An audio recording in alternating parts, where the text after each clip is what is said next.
Akala ko, pag kinasal ka na, tapos na ang lahat ng takot, lahat ng duda. Pero mali pala ako.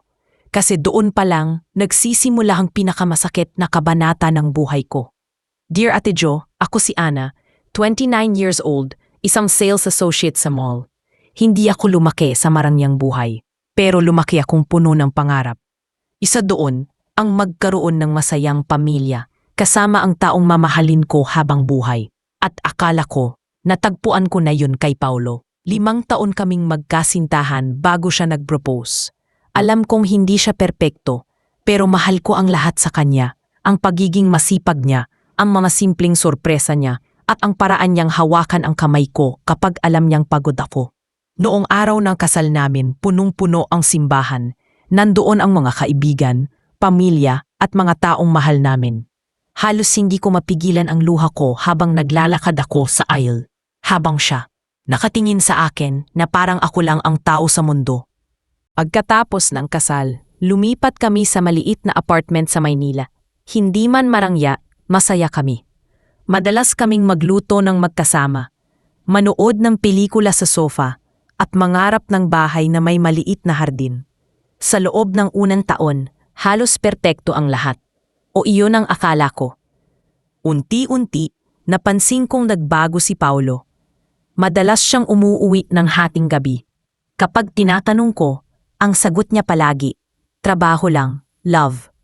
May mga araw ding umuuwi siyang amoy pabango na hindi ko naman kilala. Isang gabi, habang nasa banyo siya, may tunog ng notification mula sa phone niya na naiwan sa mesa. Hindi ko sana papansinin, pero nang nakita ko ang pangalan, halos mabitawan ko ang hawak kong baso. Pangalang iyon ng isang babaeng malapit sa amin, ninang pa namin sa kasal. Bumilis ang tibok ng puso ko. Kinuha ko ang phone at binuksan ang message. Miss Kita, kailan tayo uli magkikita? At may isang mensahe pa, huwag ka munang umuwi sa asawa mo. Ate Jo, parang may malamig na dumaloy sa buong katawan ko. Nanginginig ang kamay ko habang binabasa ang bawat linya. Paglabas niya ng banyo, diretsahan ko siyang tinanong. Hindi siya makatingin sa akin. Paulit-ulit niyang sinasabi, hindi mo naiintindihan. Pero sa huli, umamin din siya. Matagal na raw silang nagkikita. At ngayon, buntis na ang babae. Hindi ko alam kung paano ako nakatayo noon. Hindi ko alam kung paano ko nagawang huminga. Sa loob ng 3 minuto, gunuho lahat ang tiwala, ang pangarap at ang puso ko. At ang pinakamasakit, Ate Jo, kilala ko siya. Pinagkatiwalaan ko siya. Pinaniwalaan ko na pamilya ko na rin siya. Kinagabihan, umalis ako sa apartment. Umuwi ako sa bahay ng mga magulang ko. Dala lamang ilang damit at mga papeles ko. 2 buwan na mula noon. At kahit mahirap, natututo akong bumangon araw-araw.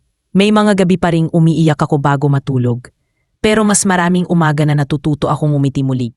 Narealize ko, hindi sapat ang pagmamahal para manatiling buo ang isang relasyon.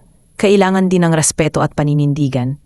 At kapag nawala yon, kahit gaano mo pa kamahal ang isa't isa, mahihirapan kayong manatiling magkasama.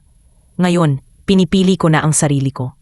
Hindi para ipakita sa kanya na kaya ko, kundi para ipakita sa sarili ko na hindi natatapos ang mundo kapag iniwan ka. Ate Jo, at sa lahat ng nakikinig ngayon, mali ba ako na hindi ko siya binigyan ng pangalawang pagkakataon? Kasi minsan iniisip ko, baka naging mahina lang ako. Pero sa kabilang banda, ayokong masanay na mahalin ng paulit-ulit ng taong handa akong saktan.